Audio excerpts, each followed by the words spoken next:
Olá, eu sou Renata Quadros e esse é o Recontando Casos, canal onde eu trago vocês aqui para a sala da minha casa e reconto um caso, daquele jeitinho que a gente gosta, com bastante detalhes e vídeos longos. Muito obrigado por você estar aqui neste momento, neste vídeo, por ter clicado aqui. E se você ainda não é inscrito, eu espero que depois do vídeo você queira fazer parte aí da nossa família do Recontando Casos, que é muito gente boa. Aliás, eu preciso agradecer os meus inscritos, os meus membros queridos, que estão sendo, assim, maravilhosos aí comigo nessas últimas semanas. Então, muito obrigada por isso. O caso de hoje é recente, ele foi aí finalizado em 2022. Eu não conhecia, conheci esta semana, e um elemento específico aí na resolução desse caso, uma evidência, digamos assim, eu achei assim extremamente interessante e é claro que eu precisava vir aqui dividir com vocês. A gente vai para a cidade de Columbia, no Missouri, que é uma cidade universitária. Muitas pessoas vão morar lá por causa da Universidade do Missouri, e ela é descrita em uma das fontes como uma das melhores cidades para se viver ali no estado do Missouri. E é nessa cidade que no dia 10 de outubro de 2019, um casal estava tendo problemas. Joseph Elledge relatou o desaparecimento da sua esposa, Amanda G. O Joseph diz à polícia que ele viu a sua esposa pela última vez no dia 8 de outubro, ou seja, 2 dias atrás aqui da ligação, quando ela estava indo dormir, né? Já era à noite. Aí, na madrugada da noite do dia 8 para o dia 9, ele acordou com a filhinha deles de 1 ano chorando.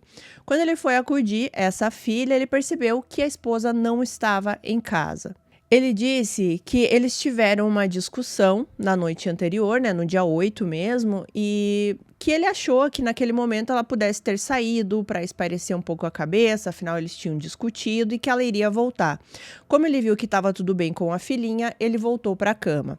Só que no dia 9, né, quando amanheceu, ele percebeu que a sua esposa também não tinha voltado para casa. Ele percebeu também que ela deixou o passaporte, a bolsa, as chaves do carro, então ele achou um pouco estranho, mas ele ainda continuava achando que ela tinha ido dar uma volta, ido para algum lugar por causa da discussão deles e que em algum momento ela iria voltar. E foi exatamente isso que ele disse para a polícia quando eles questionaram por que ele demorou tanto tempo para reportar esse desaparecimento, né? Foi exatamente por isso, porque ele achava que ela ia voltar. Só que quando chegou aqui no dia 10, ela não tinha voltado, tudo parecia ainda muito estranho, e aí ele resolveu chamar a polícia. As notícias aí do desaparecimento da Amanda G começaram a se espalhar ali na região. Notícias também eram dadas, né, sobre esse desaparecimento, as buscas começaram e nenhum sinal dela. No dia 15 de outubro, o marido, né, o Joseph, foi chamado para interrogatório ali oficialmente. E ele descreveu os últimos dias aí da esposa antes dela desaparecer. Ele disse que ela estava um pouco distante, que ela estava um pouco retraída, um pouco mais tensa. Ele falou novamente dessa discussão que eles tiveram na noite do dia 8, que foi uma discussão mais tensa. Eles estavam ali discutindo e em algum momento essa discussão parou.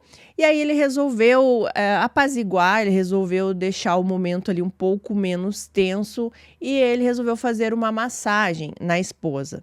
Ele conta que ele se aproximou da esposa muito calmamente, começou a fazer algumas massagens nas costas dela e ele falou até que tentou com que esse momento durasse um período maior, porque eles não estavam mais tendo esses momentos juntos, então ali era um momento que ele queria que durasse, né? Que ele estava ali com a esposa tentando se reconciliar.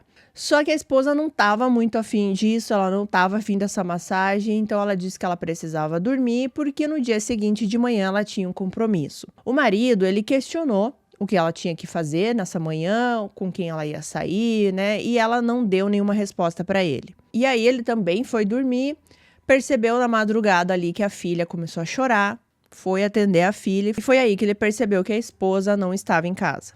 Já aqui nesse momento, essa história parecia um pouco confusa ali para as pessoas que estavam investigando esse desaparecimento, né? Era meio estranho isso do marido só reportar o desaparecimento 2 dias depois.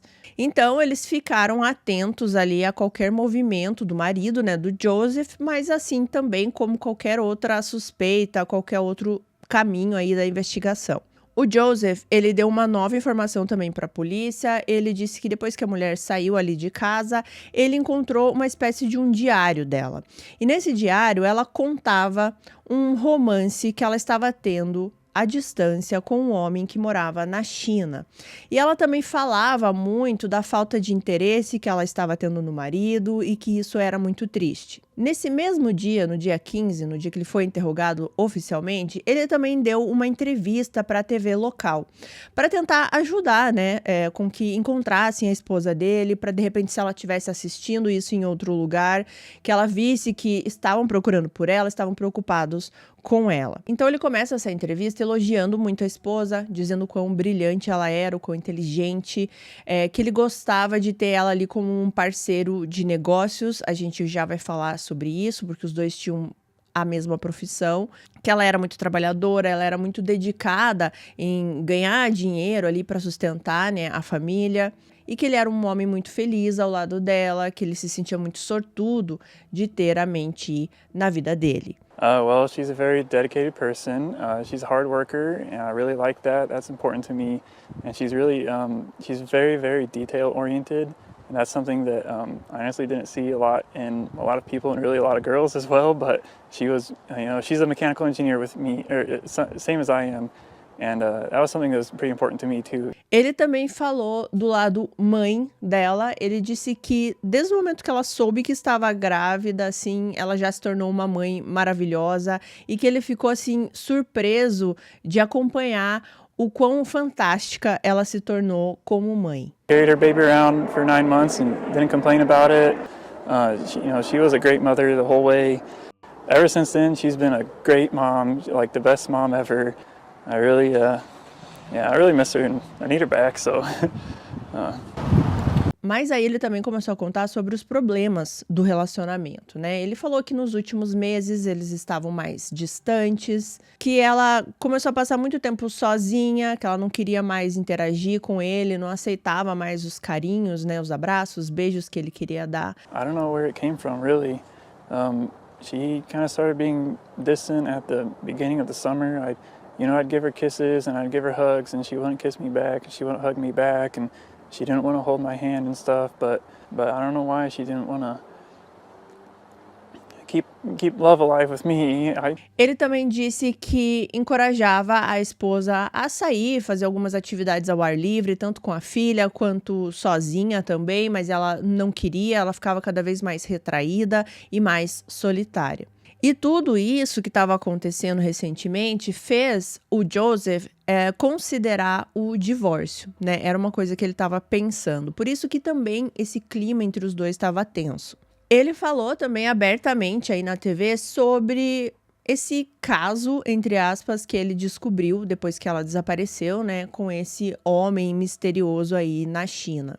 E parecia que ele até estava um pouco conformado com isso e até dando a entender que ela tinha fugido de casa para ficar com esse homem. Ele chega a dizer que, independente do que estivesse acontecendo, ele esperava que a esposa estivesse com alguém que conseguisse mantê-la segura. She was talking to somebody else on the side, and whatever she's doing, I just hope she's safe. At least with somebody who cares for her, enough to keep her safe. Então, a primeira ideia aqui era a de que a Meng-Chi tinha saído de casa para ficar com outra pessoa, com outro homem. Ela não queria mais viver aquela vida ali com o Joseph e ela fugiu. Mas será que a Meng-Chi era essa mulher que iria abandonar a filha de 1 ano para ficar com outro homem? Será que ela era assim? Então, antes da gente continuar aqui com a linha do tempo, né, desse dia 15 de outubro, a gente já vai voltar a esse dia. A gente precisa entender um pouco sobre a história desse casal. Meng-Chi nasceu em 18 de abril de 1991 em Xi'an, na China. Ela era a filha única dos pais Ki-Ran e Xiaolin. A Meng-Chi era conhecida por ser uma garota muito inteligente e confiante desde muito pequena. Os pais, eles eram muito orgulhosos da filha. Ela sempre foi ligada à arte desde muito pequena. Ela começou a pintar aos 5 anos de idade. Ela começou a aprender o inglês também muito novinha e foi muito fácil para ela aprender. Ela conseguia falar o inglês assim com uma facilidade incrível. E inclusive foi nesse momento aqui, já bem novinha, que os pais perceberam o quão inteligente a filha era. Na adolescência, ela continuou pintando, ela amava muito, mas ela também desenvolveu aí um amor pela fotografia. E ela também tocava alguns instrumentos, assim, bem tradicionais lá da China. Então, ela também aí foi pro lado da música. Mas apesar dela ser aí totalmente ligada à arte, né, o que ela realmente queria ser na vida era engenheira. E ela se formou na Universidade de Ciência e Tecnologia da China Oriental, em Xangai. E depois, em 2012, como parte de um programa de intercâmbio, com outros 5 estudantes, ela foi à Universidade do Missouri, nos Estados Unidos, e concluiu o seu mestrado em Engenharia Mecânica e Engenharia Aeroespacial em 2014.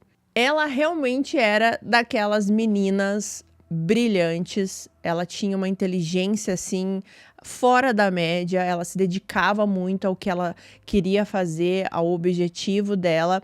E mesmo estando longe dos pais, quando ela estava nos Estados Unidos, o contato entre eles era diário. Ela falava com a mãe assim 2, 3 vezes por dia, todos os dias. Então eles eram realmente muito próximos.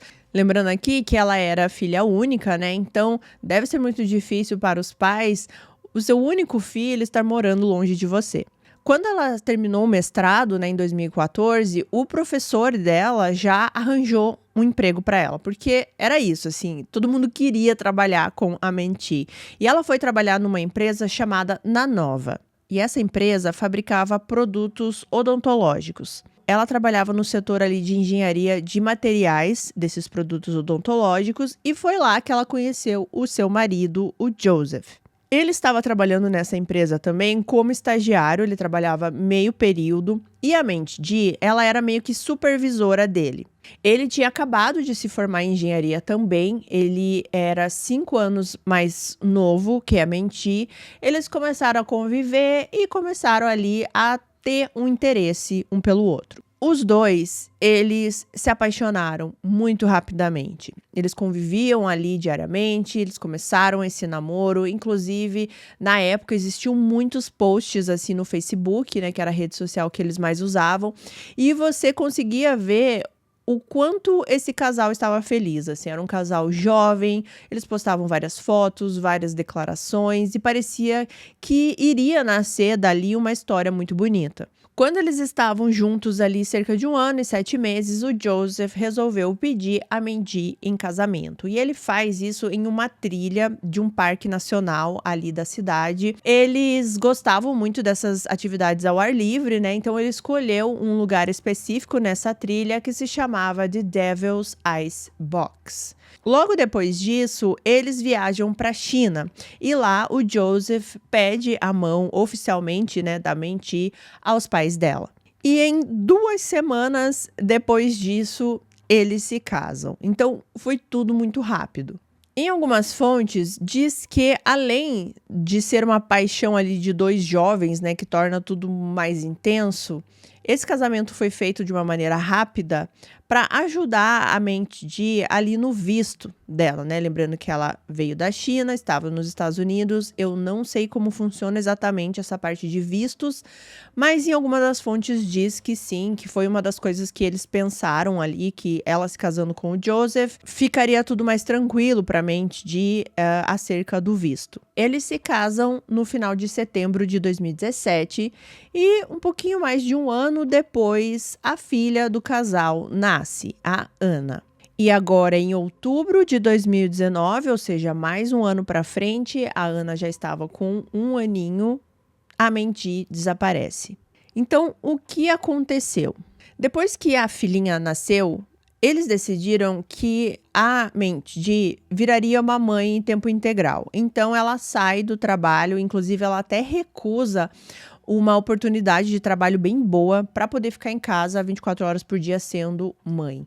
Mesmo ela sendo a maior provedora da casa, porque o Joseph, na época que ele estava só fazendo um estágio, ele não era bem remunerado, né? E ele tinha largado um outro emprego que ele tinha para se dedicar aí aos estudos e a esse estágio. Então, é claro que já nesse começo as coisas começaram a dar um pouco errado porque tinha aí a dificuldade financeira, já que a Mandy não estava trabalhando. Ela até começou a dar algumas aulas e fazer alguns trabalhos de tradução para ganhar algum dinheiro e para poder sustentar a filha, mas ela não tinha mais aquele emprego de trabalhar todos os dias e ganhar um dinheiro bom para sustentar a família. E, de certa forma, a Mandy começou a ficar um pouco isolada, porque ela já estava longe, né, da família, lá na China. Ela também agora não trabalhava, ela não tinha mais esse contato com as outras pessoas, ela só ficava dentro de casa com o marido e a filha. Mas em algum momento aqui nesses primeiros meses de vida da filhinha da Ana, a mãe da Mandy, ela vem da China para ficar com ela. Pelo que eu entendi, existe uma tradição chinesa onde a mãe fica com a filha nesses primeiros dias, aí, os primeiros 100 dias que ela está com o bebê recém-nascido. Então, era isso que estava acontecendo aqui. Também vi algumas fontes que o pai veio também da China, né? O pai da Mandy ficou ali com ela algum tempo, mas não ficou o tempo inteiro, né? Quem ficou a maior parte do tempo morando ali com o Joseph e a Mandy foi a mãe dela. E, aparentemente, a relação dos pais da Mandy com o Joseph sempre foi uma relação muito boa, né? Eles gostavam um do outro, até esse momento onde a mãe da Mandy vai morar com eles. Segundo o Joseph, a mãe da Mandy começou a se intrometer em assuntos que ele achava que ela não deveria se intrometer. Na forma de cuidar da filhinha, às vezes ela entrava na frente das coisas que ele ia fazer e ele não estava gostando disso. Outra coisa que irritava e muito o Joseph é que a Mandy e a mãe falavam em chinês. Aparentemente, porque a mãe dela não falava inglês. A única forma dela se comunicar era realmente em chinês. Mas ele não gostava disso, porque elas ficavam falando entre si em chinês, ele não conseguia entender. Ele também não gostava que ela tentasse ensinar o chinês para a filhinha, para Ana. Ele queria que ela aprendesse só o inglês. Então, isso era uma coisa que também deixava o Joseph irritado. Ele se sentia como se ele tivesse sendo deixado de fora ali do relacionamento e do dia a dia da casa. E é claro que tudo isso aumentou aí a tensão entre o casal. Então, em algum momento ali, em 2018 ainda, a mãe da Mandy estava fazendo alguma coisa ali na cozinha, ela estava usando uma tábua de corte e alguma coisa que ela fez ali tirou o Joseph do sério. Ele falou que ele não aguentava mais aquela situação e é claro que aquilo ali foi algo irrelevante, significante, era como se ela estivesse usando de uma maneira errada a tábua de corte dele, mas era claro que tudo aquilo significava todo o estresse que ele já estava sentindo com a convivência ali com a sogra. Então aquilo ali foi só tipo a gota final de tudo. Eles discutiram muito feio. Ele falou que ele não queria mais que ela ficasse morando ali com eles, mas de alguma forma, ele depois se desculpou por ter se exaltado, por ter gritado com ela e discutido, e a mãe da Mandy sentiu que eram desculpas sinceras. Ela acreditou que ele só perdeu a cabeça por um momento e ela achou melhor deixar a casa ali da filha, voltar para a China e deixar que eles se resolvessem. Ela não acreditava que existia algo a mais naquela explosão do Joseph. Depois que a mãe da Mandy volta para a China, o Joseph disse que a relação entre ele e a Mandy melhorou um pouco, assim. Não estava 100%, mas sim melhorou. Chegando em 2019, o Joseph recebeu uma proposta aí de estágio em uma cidade próxima ali onde eles moravam, né? O que fez com que ele tivesse que se mudar para essa cidade. Ele ficava nessa cidade, eles pagavam um outro aluguel, um outro apartamento para ele morar e ainda tinham o da casa deles ali. Então, a situação financeira continuava difícil entre os dois, porque a Mandy não tinha voltado a trabalhar. A única coisa que ela tinha era essas traduções traduções que ela fazia, algumas aulas para ganhar um dinheiro extra. E é claro que isso foi mais um motivo aí para o relacionamento ficar um pouco estremecido. Agora o Joseph estava em outra cidade, eles tinham mais despesas e a Mandy passava muito tempo sozinha, cuidando da filha. Em algumas fontes, dá a entender que a Mandy chegou a ir morar com ele nessa nova cidade por algum período, mas em outras diz que não, que ele ficava longe dela. Então, enfim, era uma situação aqui que não estava favorecendo para que esse relacionamento voltasse a ser como ele era no início. Mas ele termina esse estágio, essa oportunidade de emprego que ele teve na outra cidade. Ele volta a morar com ela ali em Columbia, no Missouri. E o relacionamento ainda estava totalmente estremecido. Durante todo esse período, a Mandy, ela continuava com o contato com a família dela na China diariamente, né? Ela ligava para a mãe, como eu falei, 2 a 3 vezes no dia, todos os dias. Então, é claro que a mãe perceberia se a filha ficasse ali 1 dia, 2 dias sem entrar em contato, e ela saberia que era algo totalmente estranho, porque isso nunca acontecia. A filha entrava em contato todos os dias. Então, no dia 9 de outubro, agora voltando aqui para os fatos, no dia 9 de outubro, a filha não entrou em contato, né, com a mãe. Ela achou aquilo estranho, mas ela preferiu, de primeira, assim, acreditar que a filha estava ocupada, que ela tinha alguma coisa ali que não deu tempo de ligar para a mãe. Ela não ficou imediatamente alarmada com essa situação. Mas quando chegou no dia 10 e a filha ainda não tinha ligado, não tinha dado notícias, sim, ela ficou preocupada. Então, o que a mãe da Mandy faz? Ela liga para um amigo da Mandy que morava ali na cidade de Columbia também. Ela liga para esse amigo e fala: olha, será que você poderia ver o que aconteceu com ela? Ela não deu notícias, eu tô achando um pouco estranho. Será que você não poderia ir até a casa dela e me dizer o que estava acontecendo? Eu acho que aqui ela preferiu ligar para esse amigo porque, de repente, ela já desconfiava que se ela ligasse para o marido, para o Joseph, ela não teria a resposta correta. Então, esse amigo vai, no dia 10 ali, né, até a casa do Joseph e da Mandy para saber o que estava acontecendo. Ele chega na casa, ele encontra o Joseph com a filhinha, a Ana. Ele fala que a mãe estava preocupada, se ele sabia onde estava a Mandy, e ele confirmou para esse amigo que sim, que ela estava desaparecida aí já fazia uns 2 dias. Ele não deu nenhuma explicação para esse amigo, né, o que tinha acontecido, aonde ela tinha ido, mas aí ele percebeu que realmente poderia ser algo perigoso. E aí ele resolve só nesse momento ligar para a polícia. Então, a gente volta lá no começo do vídeo, né, que no dia 10 ele liga para a polícia, mas a esposa ele tinha visto a última vez no dia 8. E uma coisa muito interessante aqui é que ele liga para a polícia, mas ele nem liga para o 911, que seria o telefone emergencial, né?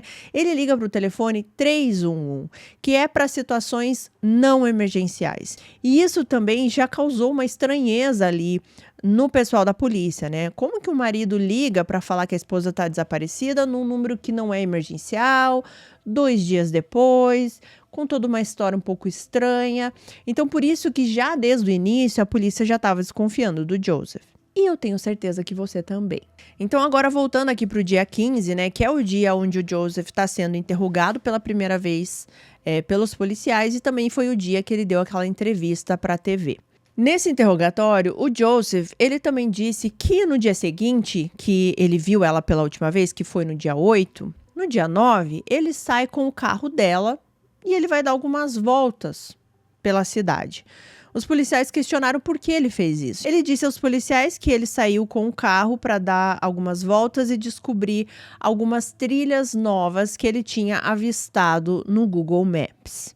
Aí os policiais questionam: mas você saiu no dia 9 com o carro dela e você trancou a casa? E ele disse: sim, eu tranquei a casa.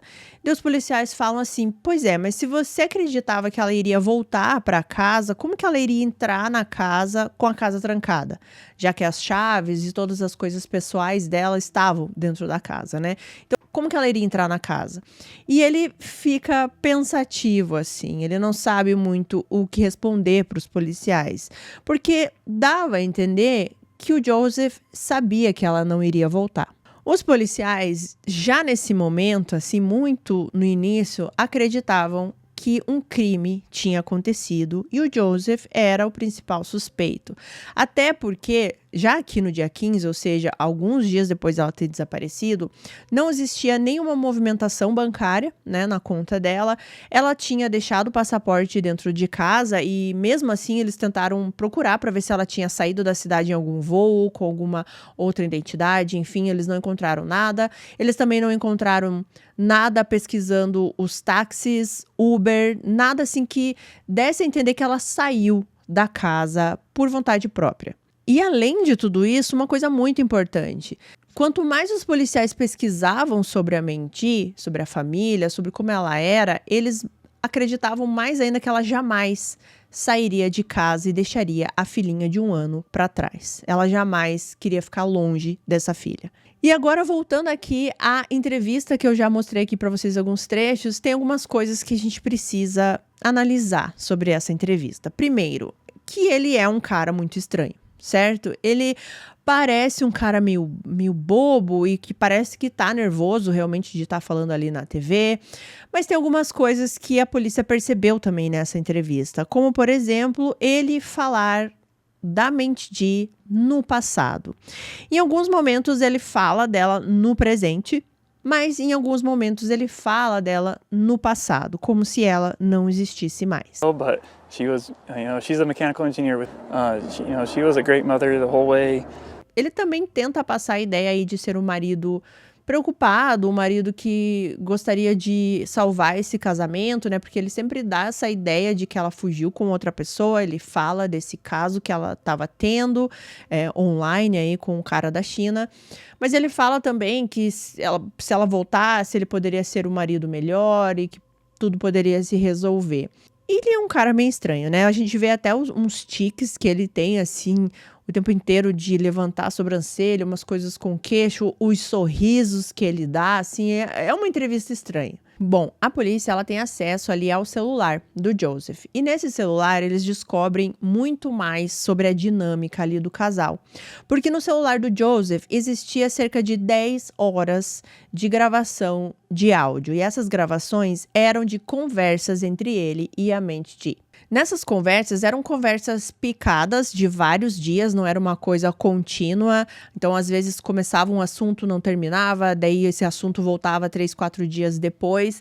Mas, basicamente, eram discussões ali da relação entre eles, né? E essas gravações começavam com o Joseph dizendo pra Mandy que ele estava infeliz, que ele não gostava de estar do lado dela e que ele queria o divórcio. Ele era bem explícito, assim, ele falava o quão infeliz ele era, que ele não queria mais conviver do lado dela. E ele dizia que se ela não cooperasse, ou seja, não cooperasse com esse divórcio, ele iria denunciá-la para a imigração, para a polícia, enfim, e ele ia fazer de tudo para que a deportassem novamente para a China. Mas isso não era tudo, porque a polícia também teve acesso ao celular da Mandy, né? Ela tinha deixado na casa.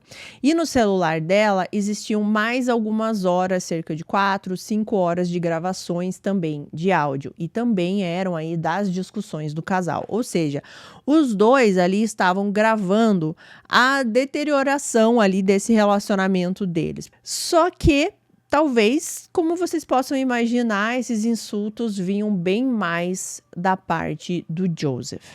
Em várias dessas gravações, ele insinuava que queria machucar a Mandy, bater nela, enfim, e vários outros tipos de ameaça. If you keep acting this way, I've told you before, it ain't gonna be pretty. You want me to break? You want me to hurt somebody?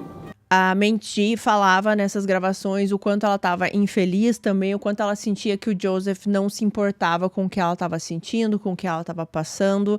Ele falava algumas coisas do tipo que para ele seria muito fácil chegar em casa e de repente machucar ela, fazer alguma coisa ruim contra ela, porque ela dava esses motivos para ele, mas que ele era um cara legal, então ele não fazia isso, ele se segurava. Ele chegou a chamar a Mandy de idiota várias vezes. Ele falou, é claro, sobre o relacionamento com a mãe dela. Ele dizia claramente que ele odiava a mãe da Mandy. I don't want your mom here. Your mom is causing problems. Your mom should leave. I don't like that woman. I don't think you should either. There's gonna be some problems if you try to stay. I'm gonna make it go away. Que ele odiava aquele relacionamento que eles estavam tendo ali dentro de casa. Ele fala sobre a questão da mãe dela falar em chinês o tempo inteiro e que aquilo deixava ele extremamente irritado, porque ele não queria que a filha ficasse escutando o chinês, ele queria que ela só aprendesse o inglês, e que a mente de era muito egoísta de ficar ensinando o chinês para a filha. A mente de, ela queria que a filha falasse as duas línguas, o inglês e o chinês. E aqui, gente, a menina tá com 1 ano, né? Então a gente sabe que tudo que ela tá aprendendo agora aqui é muito do início, né? Mas para o Joseph era ultrajante isso. Ele não queria que a filha escutasse o chinês. Ele falava da mãe dela, né? Dizendo que ela só trazia problemas, que ele não gostava da presença dela, né? Como eu falei, ele chegou a dizer várias vezes que ele odiava a mãe dela. Ele parecia que ele sempre queria dar a sensação de que ele estava infeliz e que ele era uma vítima porque ele estava sofrendo e querendo o divórcio, e que tudo isso estava acontecendo por causa da mente de, por causa das coisas que ela fazia. Ele o tempo inteiro ficava diminuindo ela em todas as coisas e colocando a culpa nela do casamento estar sendo um fracasso. Ele também começava a dizer que a mente de que era abusiva com ele, e ele chegou a também insinuar que ela era abusiva com a filha, que ela tinha feito coisas com a filha e que ele iria dizer isso no tribunal. O que me deu a impressão é que ele usava do fato da mente de ser uma imigrante, então tudo ele ameaçava com base nisso, sabe? Eu vou dizer que você fez isso com a nossa filha para a imigração, para o juiz, para a polícia, e daí você vai voltar para a China. Mesmo que essas coisas não fossem verdade, ele ficava ameaçando o tempo inteiro que isso ia acontecer. Então, ela tinha esse medo 24 horas por dia de que algo acontecesse, ele conseguisse isso que ele estava falando e ela tivesse que voltar para a China, e pior ainda, voltar sem a filha, né? Que a filha ficasse com ele. Era um medo ali recorrente, todos os dias. Ele também falava e ameaçava que se ela tentasse levar a filha para algum lugar, se ele percebesse isso, ele teria que enterrá-la. E eu acho que isso não tem outro significado a não ser que ele queria fazer algo muito terrível com a esposa. Ele também falava que ela era uma péssima mãe, que ele achava ela uma mãe muito estranha com a filha, que ele desconfiava de várias coisas. E ele sempre começava essas discussões e instigava e falava várias coisas para que a Menti começasse a responder. E em algumas vezes ela chegava até a gritar e a responder e a ter umas brigas mais calorosas, digamos assim, e daí quando isso acontecia, ele simplesmente parava e falava: olha, é por isso que eu não consigo conversar com você, olha o jeito que você é. E isso, gente, é muito comportamento de alguém tóxico e de um relacionamento abusivo. E uma das fontes que eu pesquisei fala sobre isso, né? Como é esse ciclo da pessoa ficar ali te diminuindo, discutindo com você, falando que você é horrível, que você é uma péssima mãe, que você é burra. E aí, quando você se revolta, quando você encontra forças para, de repente, revidar e, às vezes, gritar e falar em sua defesa, o que é algo normal, porque você está aguentando tanto ali. Aí, quando você tem esse instinto de se defender, a pessoa simplesmente para e fala: olha, é por isso que não dá para conversar com você, porque você age desse jeito, porque você já grita, porque você já eleva a voz. E é dessa forma que o abusador começa a fazer a pessoa se sentir cada vez mais insignificante e que ela sempre está errada. Ela está errada em não falar nada, ela está errada quando ela fala. E isso vai minando na sua cabeça até que você começa a perder qualquer força para sair desse relacionamento. A gente já trouxe aqui no canal vários casos desse tipo e eu sei que a maioria de vocês entende que é algo bem difícil de sair. Tem muitas pessoas que viveram isso e eu sei que está sendo até difícil para escutar esse caso, mas é sempre bom a gente falar isso porque isso existe, gente. E não é porque a pessoa é uma pessoa esclarecida, inteligente, que ela não pode cair nessa armadilha. Sim, gente, acontece, tá? E não é simplesmente, é só sair, é só ir embora. porque existem muitas outras coisas. O emocional, o mental da pessoa tá destruído. No caso aqui da mente de, tinha a questão da filha, ela tinha medo de deixar a filha com ele, ela não conseguia simplesmente sair porque ela era imigrante ali no país. Eu não sei exatamente qual era a situação dela, apesar dela ter uma filha ali nos Estados Unidos, né? Eu não sei exatamente como era a questão do visto dela, mas em algumas fontes fala muito sobre isso, que era um medo que ela tinha, porque ela ainda não tinha conseguido o green card definitivo dela. Então, é tudo isso junto, o medo e também a sensação de que você realmente não é capaz. E o que a pessoa tá dizendo pra você talvez seja a verdade.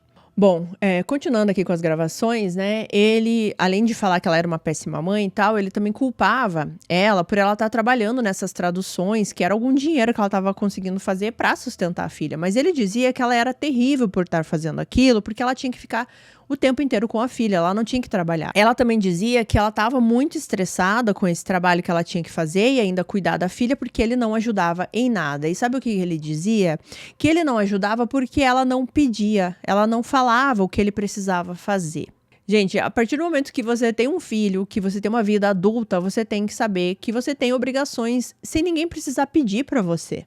Né? Ninguém precisa pedir para que você cuide do seu filho, que você troque uma fralda, que você vá ficar com a sua filha durante um tempo enquanto a sua mulher está fazendo outra coisa. Você tem que perceber que você tem que ter as suas obrigações. E são obrigações, não é ajudar a esposa. Não é um serviço da esposa só cuidar do filho ou cuidar da casa. É dos dois, né? E a gente sabe que isso é, até hoje, uma discussão aí entre casais, né? Porque é aquela coisa de, não, eu estou ajudando a minha esposa, como se o serviço da casa fosse só da mulher, né? E não é. Isso acontecia aqui no caso deles, né? Ele dizia que ele não ajudava, que ele não fazia as coisas com a filha, porque ela não dizia o que era para ele fazer. Então ele tinha que ser instruído por ela, sabe? Ele não tinha capacidade de ver que ele era um pai, e ele tinha os serviços dele como pai. Ao longo aí dessas gravações, ele também falava sobre o intelecto da mente de, eu acho que eu já mencionei aqui, mas ele dizia que ela não sabia o que estava falando, que ela não sabia se expressar bem, que ela precisava pensar um pouco mais antes de falar, porque ela só falava besteira. Inclusive, ele fala uma frase assim, mais ou menos assim, que ela acreditava que ela era uma mulher empoderada por causa da sociedade que a gente vive, mas que, na verdade, no dia a dia, ela era só uma mulher. Ele também falava, assim, né, que ela era incompetente só pelo fato dela ser uma mulher. What the is the matter with you? Brainless. You think you're so empowered because of this society. You're still just a woman. Então aqui a gente já começa a entender um pouco mais aí sobre a personalidade, sobre a cabeça minúscula do Joseph, né? Ele tinha um verdadeiro ódio pelas mulheres. E ele se sentia muito ameaçado por isso, porque ele sabia que o incompetente ali era ele, o burro era ele, né? Ele tinha uma mulher fantástica do lado dele, super inteligente, com mestrado na profissão que inclusive era dele também, então ela era acima dele. Tem homem, gente, que não aceita isso, uma mulher mais bem-sucedida que ele, que ganhe mais que ele. É por isso que talvez ele tenha pedido para ela sair do emprego para ficar como mãe, porque ele queria que ela tivesse abaixo dele, digamos assim, na cabeça dele, né? Ele não aceitava também que a mãe dela fosse para casa para ajudar e ditar algumas regras ali de como cuidar da filha, porque era outra mulher invadindo o espaço dele, ele não podia aceitar, por isso que ele odiava tanto aquela dinâmica. Quando elas conversavam em chinês entre si, era apenas pelo motivo que a mãe não falava inglês, né? Então era o único jeito que elas tinham ali de se comunicar, mas na cabeça dele, de pessoa insegura, e ele achava que elas estavam falando dele, que era algo que elas estavam escondendo dele. Quando a pessoa é muito insegura, muito paranoica desse jeito, ela sempre acha que as coisas que estão acontecendo são sobre ela, né? E sempre de uma maneira negativa. Então ele era esse cara totalmente imaturo que achava que as coisas sempre estavam conspirando contra ele, coitadinho, né? E quando as coisas não saíam do jeito que ele desejava, ele ficava irritado. Inclusive, gente, ele também falava nessas gravações sobre o corpo da Mandy Dee, o quanto ela tinha engordado depois da gravidez e que ela estava comendo muito, que ela tinha que comer menos porque ela parecia um porco comendo. Ela explicava que ela estava amamentando, que ela precisava se alimentar, que ela precisava de nutrientes e tal, mas não adiantava, ele usava de qualquer coisa para diminuir e deixar a Mandy Dee cada vez mais miserável. E aí, gente, tem uma frase que agora vai parecer assim um pouco sem sentido, porque ele meio que usou assim uma metáfora para amedrontar a Mandy Dee, que é a seguinte, abre aspas: "Você quer saber como eu conquisto a natureza? Eu a mato. Eu agarro a sua cabeça e quebro seu pescoço. É assim que eu conquisto a natureza." Fecha aspas. You know how I conquer nature? I kill it. I grab its head and break its neck. That's how you conquer nature. Essa frase, ele, como eu falei, usou aí para amedrontar a Mandy Dee, para dizer o que ele era capaz de fazer, né, em mais uma das suas ameaças, mas lá na frente vai fazer um sentido totalmente diferente. Bom, continuando aqui só mais para finalizar essas gravações, em uma delas, a Mandy Dee liga para a mãe do Joseph, a Jen. E ela fala que ela precisava de ajuda, que ela estava pedindo ajuda, né, para a mãe do Joseph, porque ela já não sabia mais o que fazer com o comportamento dele. E a mãe, ela só fala que ela não está ali para escolher lados, ela não pode ficar do lado nem de um nem de outro, que ela só estava ali para apaziguar. Mas o que acontece é que tem uma outra gravação da mãe do Joseph com o Joseph. E o Joseph, ele fala claramente para a mãe dele que ele tinha vontade de bater e de machucar a mãe da Mandy Dee e ela também, e quanto ele odiava, enfim, um comportamento totalmente terrível. E a mãe, ela não fala nada para repreender esse filho. Ela só fala assim: mas você não pode fazer isso. Você não pode ir à frente desse pensamento. É apenas isso. E o que me parece bastante preocupante, você vê que a reação da mãe foi apenas essa, dizer assim: não, mas você não pode fazer isso, não repreender o filho de uma forma um pouco mais incisiva, não falar alguma coisa para ele, quando ele diz que quer machucar outra mulher. E assim, gente, pelo que eu pude perceber, é claro que a Mandy Dee, ela estava sofrendo muito, ela falava com a mãe todos os dias, mas aparentemente ela não contava exatamente tudo isso que estava acontecendo para a mãe. Ela às vezes contava que o relacionamento estava um pouco ruim, um pouco estranho, mas eu acho que ela não dava todos esses detalhes. E lembrando aqui que a mãe da Mandy Dee, ela morou ali um tempo, né? Rolou alguns estresses, mas antes dela voltar para a China, o Joseph pediu desculpas e falou várias coisas para que, de repente, não se desconfiasse de algo maior, né? A mãe da Mandy Dee, ela acreditou nessas desculpas, ela acreditou que eles iriam ficar bem. E tanto a família da Mandy Dee quanto ela mesmo, eles sempre prezavam ali pela harmonia familiar, né? Eles sempre acreditam que a família teria que ficar junto, teria que resolver os problemas, e era isso que estava acontecendo, né? Além da Mandy Dee estar isolada ali nos Estados Unidos, sem muitas ajudas próximas a ela, né? E com esse medo constante de ficar longe da filha, de ser deportada, com todas essas ameaças e todo esse relacionamento abusivo aqui do Joseph. Então, era uma situação muito difícil para ela sair. Bom, no dia 18 de outubro, a polícia tem uma nova informação aí bem importante. E ela veio da mãe da Mandy Dee.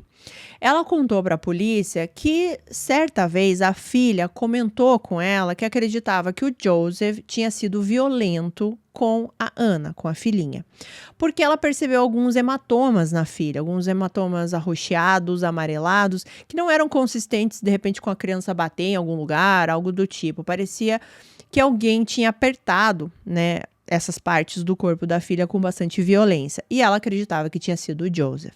E a Mandy Dee, ela tinha fotografado esses hematomas, ela tinha feito vídeos ali, mandou para a mãe, e a mãe manda todo esse material para a polícia. A mãe da Mandy Dee, ela disse que ela questionou a filha o que ela iria fazer, né, devido a esse fato, essas fotos, enfim. E a Mandy Dee disse que ela tinha conversado com o Joseph, que ele disse que foi um evento isolado, que isso não iria acontecer de novo e que ela iria dar mais uma chance para o marido. Então, por isso que todo esse evento não veio à tona antes. Então, para a polícia, embora ela tivesse quase certeza que o Joseph estava envolvido no desaparecimento da Mandy, eles não tinham evidências para prendê-lo por causa disso, mas agora com essa acusação de agressão contra a filhinha, eles poderiam fazer alguma coisa, porque eles tinham as fotos, tinham os vídeos, enfim, era mais palpável aqui as evidências. Então, no dia 25 de outubro, a polícia prendeu o Joseph em suspeita de abuso infantil. E pasmem, quando ele foi preso, ele estava no carro com a mãe dele e a filhinha, e eles iam viajar para uma cidade ali próxima da cidade de Colômbia. Eles iam passar um tempo ali, tipo umas mini férias. E vocês pensam, a sua esposa está desaparecida, você deveria estar preocupado, vendo o que está acontecendo, mas não, você resolve viajar com a sua mãe e a sua filha como se nada tivesse acontecendo. Então a polícia prende no momento que eles estão indo para essa cidade e agora ele estava sob a custódia da polícia. A polícia questionou Joseph sobre esses hematomas. No início ele mentiu, ele falou que não sabia de nada, que não sabe como isso aconteceu. Mas depois ele admitiu que teve uma vez que a Ana estava chorando muito, ele não sabia exatamente o que fazer. Ele pode ter beliscado ela ali na hora que ele estava tentando acalmar o choro ou segurou ela com uma força um pouco maior. Mas as autoridades falaram que os hematomas que estavam ali naquelas fotos e naqueles vídeos não eram dessa situação que ele estava descrevendo, e sim de alguém pegando com muita força e pegando assim no intuito de machucar a criança. No mesmo dia, no dia 25 de outubro, que ele é preso pela suspeita de abuso infantil, eles conseguem um mandado para a casa do Joseph. E lá eles iriam pegar tudo que eles achavam que era importante aqui para o caso da Mandy. E eles encontram, gente, várias coisas. A primeira delas foi uma espécie de um diário, cerca de 50 páginas, um diário do Joseph, onde ele detalhava várias coisas. Ele gostava de escrever bastante. Basicamente, a maior parte dessas páginas era ele reclamando da Mandy. Ele tinha, parece assim, que um ódio muito grande dela, sabe? Então, tudo era motivo para ele odiá-la cada vez mais. Mas ele sempre dizia essas coisas dela se fazendo de vítima. Então, ele sempre falava, assim, que ela não ligava para os sentimentos dele, que ela não queria ficar com ele, que ela era tóxica, que ela gostava de mostrar que ela era mais inteligente que ele, que ela gostava de rebaixá-lo. Ele falava novamente da frequência que ela falava chinês dentro de casa, o quanto isso o irritava. Enfim, gente, várias coisas assim, muito parecido com o que ele falava nas gravações que eu já falei aqui pra vocês. Mas, em algumas páginas, tinha uma parte mais interessante. Porque ele começou a escrever como um diário, realmente, como um relatório ali, os passos que ele fez, que ele deu nos dias 8, 9 e 10 de outubro. Ou seja, nos dias que ela desapareceu. Então ele começou a descrever o que ele fez no dia 8, que ele saiu, comprou um lanche, enfim, várias coisas do tipo. Ele fala sobre a noite, né, que eles tiveram uma discussão e que ele tentou fazer uma massagem nela. Inclusive ele dá alguns detalhes que ele acha que fez a massagem um pouco forte demais e aí ela não estava muito afim e ela foi dormir. Inclusive, gente, só um detalhe, ele dava sempre detalhes assim para parecer que a Mandy era uma péssima mãe, né? Porque ele até falava assim: e nessa noite ela nem deu boa noite para nossa filha Ana, mas isso não me surpreende. Então ele sempre colocava esses detalhezinhos para parecer que a Mandy era essa pessoa terrível. E aí, no dia 9, no dia 10, ele começa a colocar umas instruções para ele mesmo, sabe? Assim como se fosse um modo de uso para ele, porque ele começa a dizer como que ele deveria agir depois que a Mandy desaparecesse. Sim, gente, ele estava escrevendo isso no diário. Então ele começou a dizer que ele precisava sempre mostrar a emoção de pesar e de tristeza quando ele fosse falar ao público, né? Se ele fosse dar entrevistas ou qualquer coisa desse tipo. Ele colocava isso para se lembrar que era isso que ele tinha que fazer. E em uma dessas instruções, gente, é incrível, porque ele colocou que era para ele se lembrar de nunca falar da Mandy no passado. Sim, ele colocou isso como uma nota ali para ele se lembrar. E a gente já viu aqui, né, que na entrevista dele com a TV lá no dia 15, ele realmente conseguiu se lembrar disso em alguns momentos. Ele fala dela no presente, como se ela ainda estivesse viva, mas teve um momento que ele fala dela no passado, né? O famoso ato falho. A polícia encontrou também ali na casa uma bota com muita lama no solado. Na hora, aquilo ali não disse muita coisa para a polícia, mas eles tiveram um pressentimento que eles precisavam levar aquela bota como evidência. Então agora o próximo passo da investigação seria se concentrar ali nos registros telefônicos do Joseph. Eles conseguiram descobrir que no dia 9 de outubro, ou seja, no dia seguinte que ele viu a esposa pela última vez, o celular pode ser registrado em várias áreas de floresta e florestas assim mais isoladas. Inclusive, o celular ficou cerca de 30 minutos a 40 minutos próximo a um rio, também ali da região. Então, a polícia acreditava que provavelmente o Joseph fez alguma coisa com a Mandy e descartou o corpo dela nesse rio, porque ele ficou muito tempo ali. Então, buscas foram feitas nessa região. Inclusive, eles tinham quase a certeza que o corpo dela estaria nesse rio. Foi feito até um memorial. A mãe da Mandy veio da China para participar desse memorial, mas nada era encontrado, nem um corpo, nem restos mortais. Ele já tinha dito, né, anteriormente para a polícia que no dia 9 ele saiu olhar algumas trilhas que ele tinha visto no Google Maps. Provavelmente porque ele já sabia que ele seria questionado sobre isso, então ele já deu essa desculpa, né? E agora que a polícia tinha os registros de onde ele tinha andado, né? Ele fala que ele não esteve perto desse rio, que ele não sabe por que o celular dele apareceu nesse rio, mas que ele continuava com essa história, que ele saiu no dia 9, dar umas voltas, porque ele precisava relaxar. Eles descobriram também algumas mensagens de texto no celular do Joseph. Primeiro, algumas mensagens ali no dia 9 mesmo, onde ele desmarcava alguns compromissos que ele tinha com alguns amigos da faculdade, mas também algumas mensagens de texto já depois que se sabia que a Mandy estava desaparecida, né? Algumas pessoas oferecendo ajuda, perguntando o que eles podiam fazer para tentar ajudar de alguma forma, e ele nunca respondia essas mensagens. Às vezes ele mandava, por exemplo, uma mensagem questionando, você sabe de alguma coisa da Mandy e tal, para parecer que ele estava preocupado, mas aí quando essa pessoa respondia novamente e falava, o que a gente pode fazer, vamos sair procurar, ele já não respondia. Parecia que ele só queria demonstrar algum interesse, mas não tanto interesse assim. Então, no dia 6 de novembro, as autoridades anunciaram que eles não estavam mais investigando um desaparecimento, e sim um crime de homicídio. E isso porque eles acreditavam que, como não teve nenhum sinal na conta bancária da Mandy, nenhum sinal que ela saiu ali da casa ou da cidade ou do estado do país, enfim, eles acreditavam que ela não estava mais viva.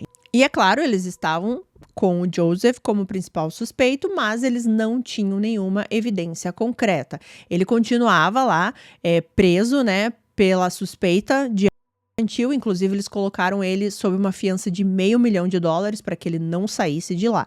E os meses foram se passando, a polícia continuava buscando aí os restos mortais, o corpo da Mandy, porque eles acreditavam que dessa forma eles teriam várias respostas, mas nada era encontrado. Mas as autoridades estavam determinadas em provar, mesmo sem um corpo, que o Joseph era o culpado pelo assassinato da Mandy.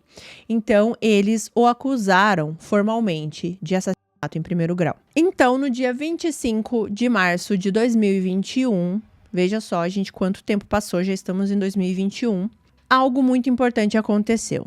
Uma pessoa estava caminhando, fazendo trilha no parque estadual ali da região, quando ele avistou alguma coisa colorida ali no meio da mata. Quando ele se aproximou, ele viu que era uma espécie de uma bolsa, ele viu que tinha um zíper, ele também começou a olhar e viu que tinha um tênis, mas logo em seguida ele vê um crânio. Depois de exames, eles conseguiram comprovar que esses restos mortais eram da Mandy. Esse local, gente, onde ela foi encontrada, era no mesmo parque estadual onde o Joseph propôs o casamento para ela, que eu mencionei lá no início. Inclusive, essa região que ela foi encontrada era muito próxima àquela região exata onde ele fez o pedido de casamento. Bom, com essa confirmação, as autoridades precisavam entrar em contato com os pais da Mandy, e é claro que a essa altura eles já acreditavam que ela não estaria mais com vida, né? Já era uma coisa que eles sabiam que eles iam ter que lidar, mas ter a confirmação foi muito triste, assim. Inclusive, no documentário que eu assisti, a policial, ela conta, né, que os pais receberam essa notícia por uma ligação de vídeo ali com as autoridades, e foi um momento muito triste, que ela via as lágrimas escorrendo, né, dos olhos dos pais da Monty, por mais que fosse algo que eles esperavam. Isso não quer dizer que não foi extremamente triste. Bom, esses restos mortais eram apenas ossos. Não tinha mais muito o que investigar ali para tentar saber uma causa de morte exata. Não tinha como saber precisamente do que a Monty morreu. Mas apesar deles não terem essas informações precisas, encontrar os restos mortais dela tirava agora a história da defesa do Joseph de que ela tinha fugido, né? De que ela tinha fugido para viver a vida com outro homem, que era isso que o Joseph tentava falar. E como eu falei, eles não conseguiram determinar exatamente a causa da morte, mas eles conseguiram averiguar ali naqueles ossos 4 costelas quebradas. E eram quebrada, gente. Não era assim uma fratura, nada. Era realmente quebrada. Alguém fez uma força muito, muito grande para que elas ficassem daquela maneira. Eles também conseguiram determinar que ela tinha um trauma muito forte na cabeça, né, no crânio. Então, isso também já caía por terra uma história que o Joseph estava querendo contar lá de trás, né? Que ele tentou fazer uma massagem na esposa e que talvez ele tivesse usado uma força maior e ela não tivesse gostado. Ele já estava pensando em todas as desculpas que ele iria dar. E outra coisa que a polícia conseguiu descobrir nesse momento é que aquele local ali onde ela foi descartado era um local que, se chovesse, tinha muita lama. E o que eles puderam investigar? Que no dia em si, ali naqueles dias que a Monty desapareceu, estava chovendo muito. Então, provavelmente aquele local onde ela foi descartada tinha muita lama. O que fez os policiais lembrarem do quê? Da bota. Da bota que eles retiraram da casa do Joseph, e agora eles queriam analisar mais profundamente. E é aqui que eu falei para vocês que fica muito interessante. Por quê? No solado ali dessa bota existia muita terra seca, cascalho e vários tipos de vegetação, né, que ficou ali grudado com aquela lama. 12 tipos de vegetação foram encontrados ali naquela bota. Mas eles conseguiram retirar dali o que eles mencionaram como agulhas de zimbro. Eu fui pesquisar, gente, você coloca agulhas de zimbro no Google, aparece isso aqui que vocês estão vendo na tela. Que eu imagino que sejam essas folhinhas, mas é que ela não é bem uma folha, né? Ela parece realmente uma agulha. E isso foi encontrado ali no calçado, né? Então são esses tipos de folha, assim, de galhozinhos pequenos específicos dessa árvore, né? De zimbro. E essas árvores de zimbro existiam exatamente naquela região onde o corpo da Monty foi encontrado. Então, o que eles fizeram, gente? Eles queriam comprovar que aquelas agulhas de zimbro encontradas no solado eram da mesma árvore da cena ali onde o corpo foi encontrado. Como eles fizeram? Eles foram até o local, eles coletaram do topo dessas árvores, porque não poderia ser coletado ali do chão, eles tinham que saber que era exatamente que caiu da árvore. Eles vão na árvore, eles coletam de várias árvores lá para poder comparar. E como isso iria ser feito? Pela tecnologia de DNA. Sim, gente, o DNA da árvore. Eles conseguiram comprovar que aquelas agulhas de zimbro encontradas no solado não só eram da mesma espécie da árvore ali da região do corpo, como eram exatamente da mesma árvore. Aquelas agulhas de zimbro encontradas no solado pertenciam a 3 das árvores encontradas ao redor ali do corpo, o que colocavam o Joseph exatamente naquele lugar. Eu achei isso simplesmente fantástico. DNA de árvore. Inclusive, na fonte que eu pesquisei, que é do documentário do 48 Horas, eles falam que é a mesma tecnologia usada no DNA humano foi utilizada aqui. É a mesma tecnologia, só é feito de forma diferente, porque os DNAs são diferentes. É a mesma tecnologia, confiável, igual, eficaz, igual. E é aqui que a gente volta àquela frase que ele falou lá, que eu citei aqui para vocês, que ele diz como ele faz para conquistar a natureza, que ele pega o pescoço, quebra o pescoço, enfim. E agora essa frase tem outro significado, porque nenhum ser humano consegue conquistar a natureza. A natureza, ela é soberana. E nesse caso aqui, ela vai entregar o crime que você cometeu. Então, o julgamento do Joseph começou em 1º de novembro de 2021.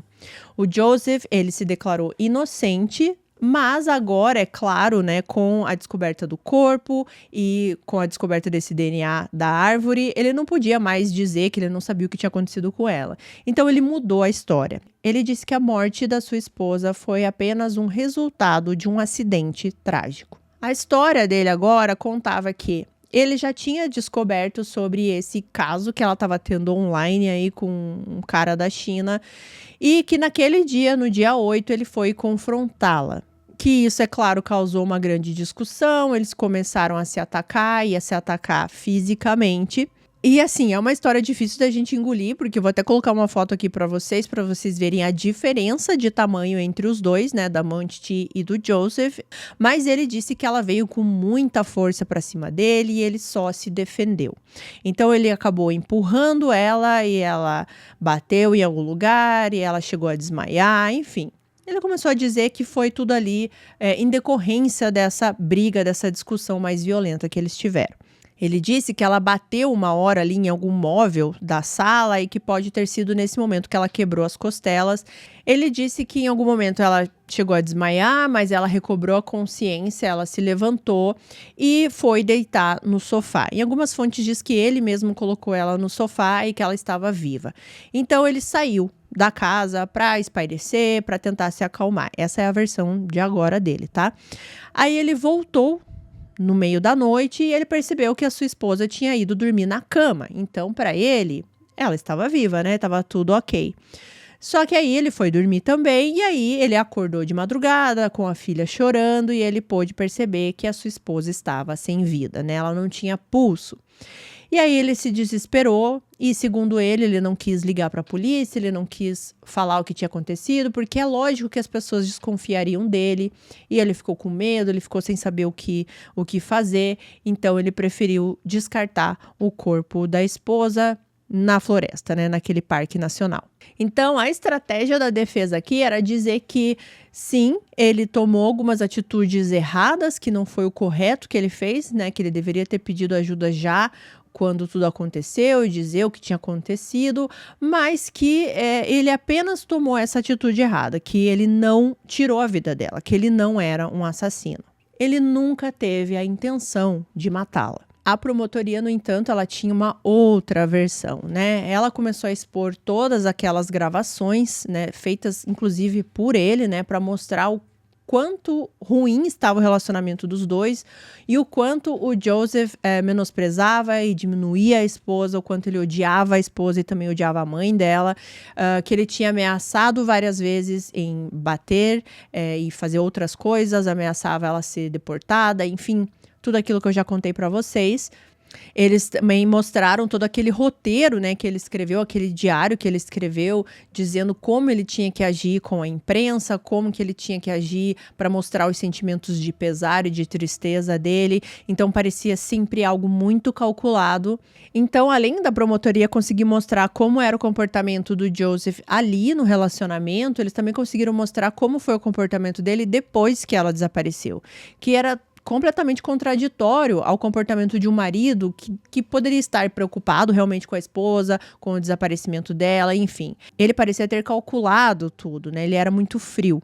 A promotoria também mostrou algumas pesquisas que o Joseph fez no Google e essas pesquisas eram relacionadas aí ao green card, ao divórcio de pessoas que estavam casados com imigrantes, também acerca aí de condenação por homicídio culposo e várias coisas desse tipo. Então, ele estava procurando aí como ele poderia fazer para mandar a esposa novamente para a China ou o que aconteceria com ele se ele tirasse a vida dela. Eles apresentaram também, é claro, as provas do DNA da árvore, né, que colocava o Joseph na cena ali do descarte do corpo. E eles, obviamente, falaram das condições desses restos mortais, né, das fraturas ali das costelas. O promotor do caso, ele fala nesse julgamento com bastante emoção desse evento, assim, porque ele fala que ele não sabe exatamente o que o Joseph fez com a Monty.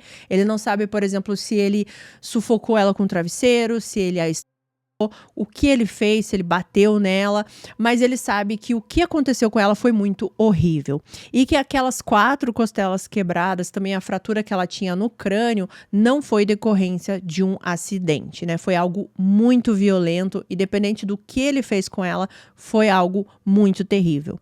Então, várias coisas eles acreditavam que tinha acontecido, como, por exemplo, ele ter agarrado a cabeça dela e batido várias vezes em alguma estrutura dura, e que ele pode ter ficado em cima dela fazendo essa pressão, e por isso também as costelas foram quebradas, né? Porque a pressão teria que ser muito forte em cima dela.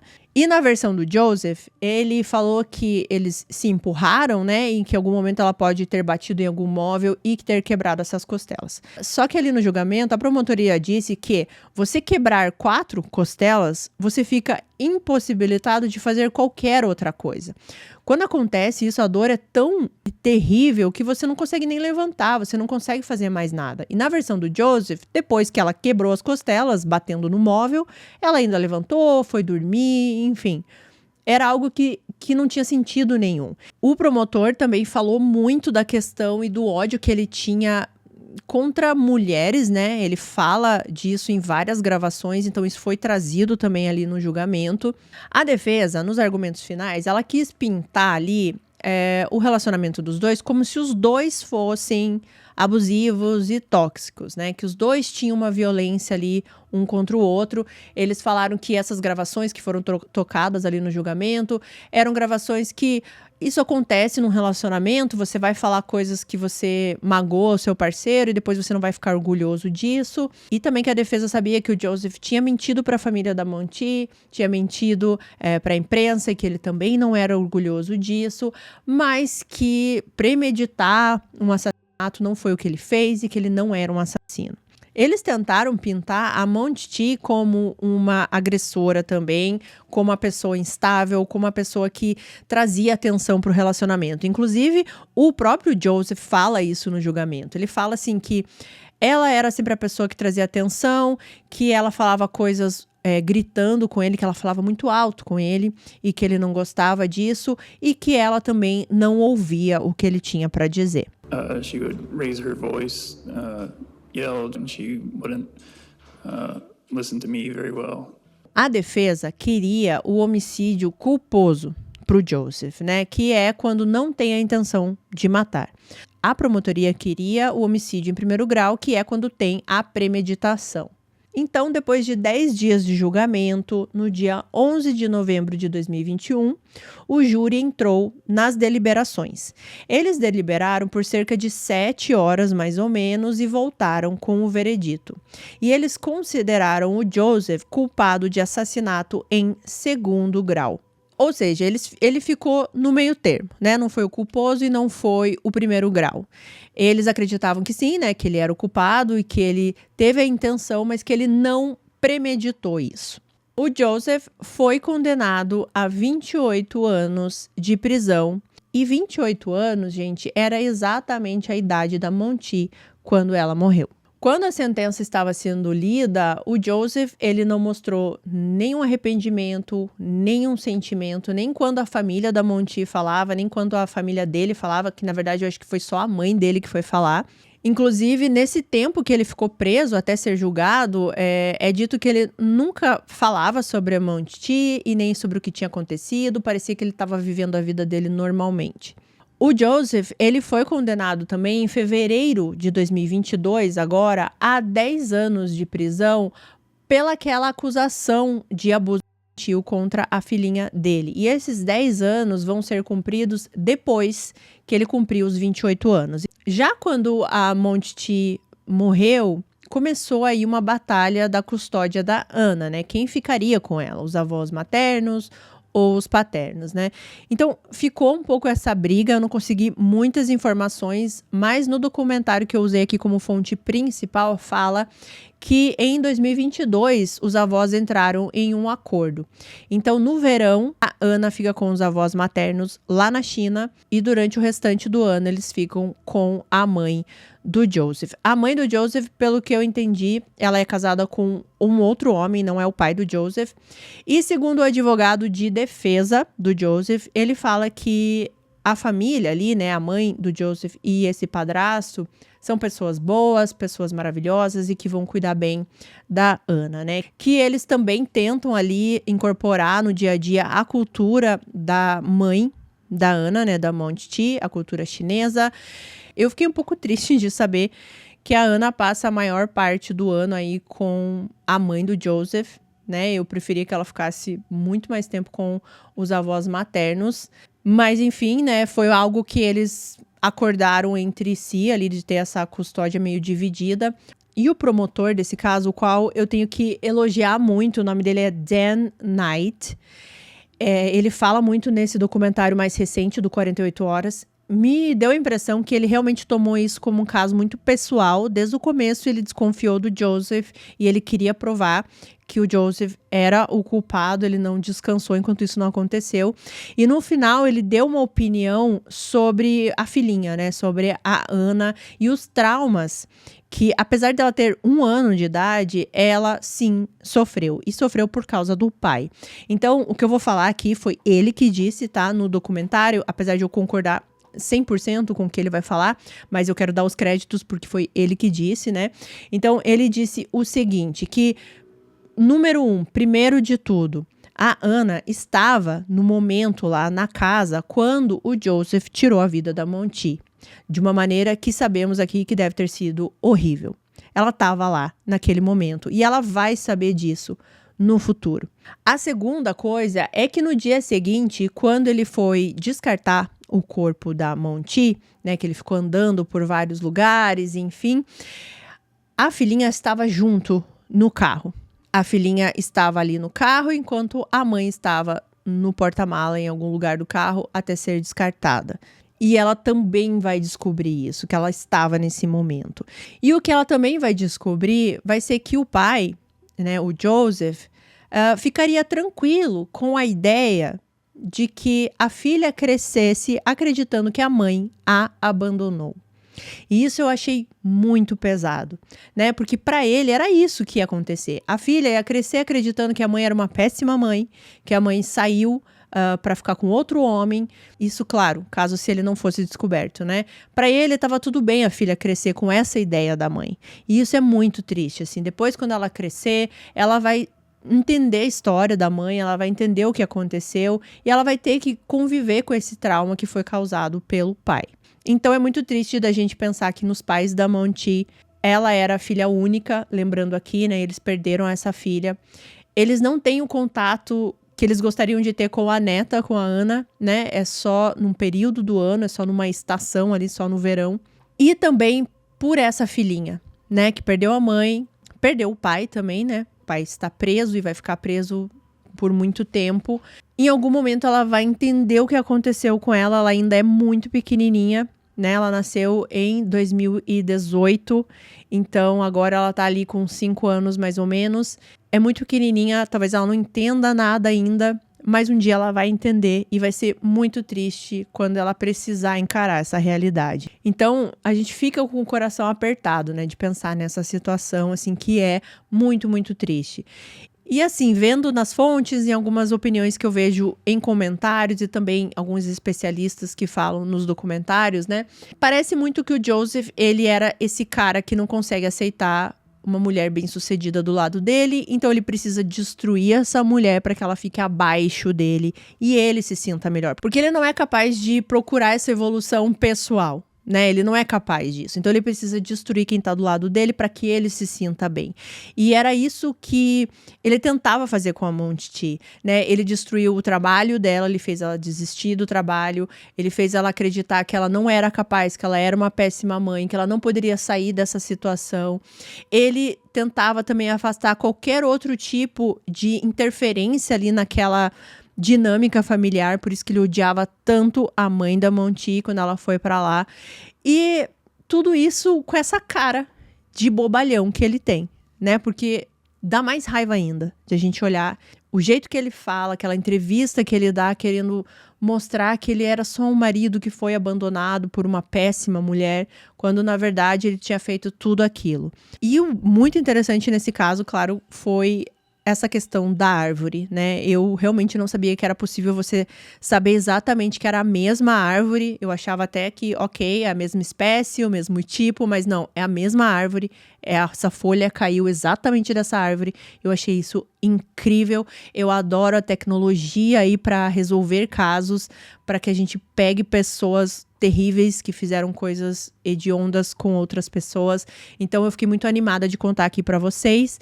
E para finalizar aqui no final do vídeo, eu queria deixar um aviso, um alerta, enfim, para você que pode estar vivendo um relacionamento parecido com esse da Monte T, né? Um relacionamento abusivo onde você acha que não tem saída, que você não tem para onde ir.